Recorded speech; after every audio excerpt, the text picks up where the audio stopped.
मैं ये आपको एक ही बात बताता हूँ, 24 साल समाप्त होने के पहले इंडियन रोड इंफ्रास्ट्रक्चर अमेरिका के बराबर रहेगा। और ये मैं मुंबई की बात नहीं कर रहा हूं, मैं बिहार और यूपी की बात कर रहा हूं या नॉर्थ ईस्ट की बात। परिवर्तन तो यही है कि दिल्ली से देहरादून 2 घंटे लगते थे, दिसंबर के बाद 2 घंटे में होगा।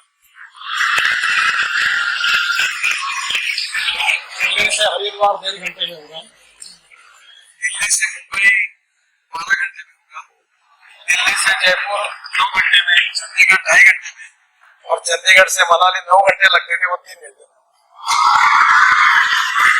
अभी बेंगलोर से मैसूर ऑलरेडी एक घंटा 10 मिनट में हो रहा है, और अभी चेन्नई से बेंगलोर अगले जनवरी में, चेन्नई से बेंगलोर 2 घंटे में होगा। यानी चेन्नई से बेंगलोर और बेंगलोर से चेन्नई की फ्लाइट बंद हो जाएगी, दिल्ली से जयपुर की फ्लाइट बंद हो जाएगी, और दिल्ली से देहरादून की फ्लाइट बंद हो जाएगी। दूसरा, अभी हम 670 रोड से एमिनिटीज बना रहे हैं, उसमें से करीब 260-270 जगह पर हेली पोर्ट बना रहे हैं, फिर ड्रोन पोर्ट्स बना रहे हैं, फिर हम लोग बस पोर्ट बना रहे हैं, फिर 260 रोपवे, केबल कार, फेरिकुलर रेलवे बना रहे हैं, फिर अभी हम लोग दिल्ली से जयपुर ई केबल डाल की हाईवे बना रहे हैं। और आने वाले समय में सबसे बड़ा परिवर्तन कोई हुआ, हमारे देश में पोल्यूशन गंभीर समस्या है।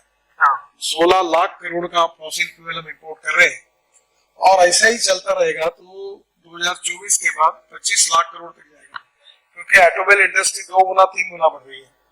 तो अभी हमने सबसे अच्छा इलेक्ट्रिक पॉपुलर हो गई, इथेनॉल की फ्लेक्स इंजन की गाड़ी लॉन्च हुई, स्कूटर्स और ऑटो रिक्शा इथेनॉल पर आ रही, इथेनॉल की बस बेंगलोर में 15% इथेनॉल डाल के डीजल की बस में, वो प्रोजेक्ट सक्सेसफुल हुआ।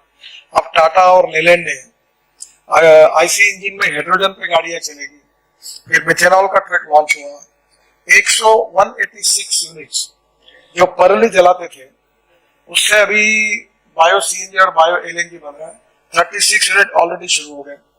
और सबसे बड़ी बात है कि पानीपत में हमारे यहाँ बहुत अच्छा प्रोजेक्ट शुरू हुआ, इंडियन ऑयल ने शुरू किया, कि परली से 1 lakh litre ethanol, 150 tonne bio bitumen, और अब बायो एविएशन फ्यूल तैयार हो रहा है।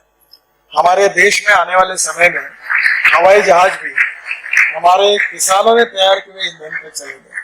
तो ये जो ट्रांसपोर्ट, वो गाड़ी तो मर्सिडीज जैसी है, उसका नाम है मिराई, और देश में एक ही गाड़ी है जो मैं पायलट प्रोजेक्ट करके घुमाता हूँ लोगों को कन्विंस करने के लिए। वो गाड़ी हाइड्रोजन पर है, उसका नाम है मिराई। जापान में मिराई का अर्थ होता है फ्यूचर, भविष्य। तो मैं अभी मैं डीजल पेट्रोल के गाड़ी में बैठता ही नहीं। मैं दिल्ली और नागपुर में इलेक्ट्रिक और इथेनॉल फ्लेक्स इंजन, जैसे रेलवे ब्रिज बना रही है, जैसे मैं भी हवाई जहाज से उतर रहा था तो मैंने ही बनाया बांद्रा वरली, अपना ये बांद्रा का ब्रिज बना मेरे समय। अब उस समय रेलवे का बाजू में बना, अगर गति शक्ति होती तो एक ही इसमें नीचे में रोड होता, ये रेलवे होती, ऊपर में ब्रिज होता, तो कॉस्ट कम हो जाती। तो ऐसी 800 नोट्स हमने निकाली। और जैसे भी ये जेएनपीटी का जैसा रोड है, पूरा पनवेल तक नया बन गया। अब हम जेएनपीटी से डायरेक्ट दूसरा रोड बना रहे, मुंबई पुणे, मुंबई गोवा हाईवे को अलग से, तो डायरेक्ट पोर्ट का जो ट्रैफिक है जो पनवेल आता है वो नहीं आएगा। ऐसे बहुत से 800 नोड से airports, industrial clusters, logistic parks, ports, small minor ports, उनकी कनेक्टिविटी है कि जितना भी काम करो, हिंदुस्तान के लोगों के पास एक नेचुरल एक्सपर्टाइज है, वो पॉपुलेशन बढ़ती है और ऑटोमोबाइल नंबर बढ़ता है। तो आई एम नॉट श्योर, एक बात हो गई जो एक अच्छा उदाहरण, मेरठ से दिल्ली आने के लिए 4.5 घंटे लगते हैं। तो मुझे एक अमेरिका से आया हुआ लड़का मेरठ का मिला और कहता है कि मैं पहले दिल्ली में मैंने फ्लैट लिया था, मैंने फ्लैट बेच दिया, अब मैं मेरठ में मैंने घर बंगला बनाया है, और मैं कभी कभी मेरी फैमिली के साथ मेरठ से दिल्ली कैनॉट प्लेस आइसक्रीम खाने के लिए आता हूँ, क्योंकि जो 4.5 घंटे लग रहे थे वो 45 मिनट में आ रहे। तो अब मुझे लगता है कि मैं तो फार्मर हूँ, इसलिए मैं एग्रीकल्चर और सेंट्रिक ज्यादा हूँ, कि diversification of agriculture towards energy and power sector create more employment potential in rural agriculture and tribal India. और हम लोग अभी जिस प्रकार की इकोनॉमी कर रहे हैं और जिस प्रकार से अन्नदाता से किसान ऊर्जादाता बना, ऊर्जादाता से विटामिन दाता बनेगा, विटामिन दाता से एविएशन फ्यूल दाता बनेगा, तो नेचुरली वहां per capita income growth rate, मैं पुणे में था तो मैं वही कह रहा था कि पुणे में भी राजू बजाज से मेरी बात हुई, ऑटो रिक्शा फ्लेक्स इंजन पर 100% पुणे में मैंने पालक मंत्री पाटिल उनको कहा कि तुरंत शुरू करो। मुंबई जो एक्सप्रेस हाईवे है ये टोटल 1350 किलोमीटर है और आपको थोड़ा दिल्ली में जाना पड़ेगा क्योंकि दिल्ली और पंजाब, हरियाणा, उत्तराखंड, हिमाचल और कश्मीर, ये जो लोग पूरे मुंबई आते हैं इनके लिए दिल्ली से आकर बहुत कंजेशन होता है।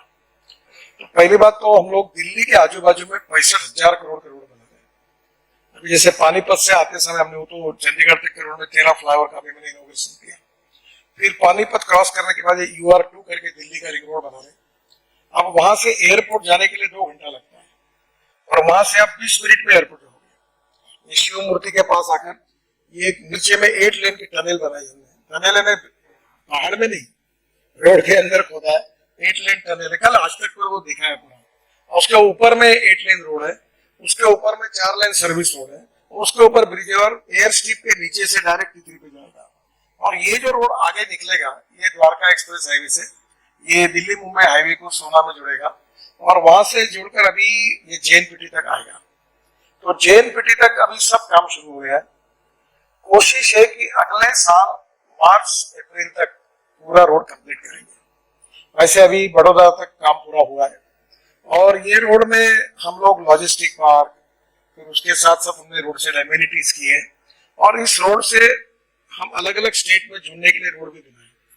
तो नेचुरली क्या होगा कि अभी अगर हम दिल्ली मुंबई जो एग्जिस्टिंग रोड है जो अहमदाबाद से बड़ौदा से आता है, अगर इसकी विड्थ हम बढ़ा नहीं सकते और ट्रैफिक बहुत ज्यादा है तो हमको बिल्डिंग और ये प्रॉपर्टी एक्वायर करनी पड़ती है वेट बढ़ाने के लिए। ये ग्रीन अलाइनमेंट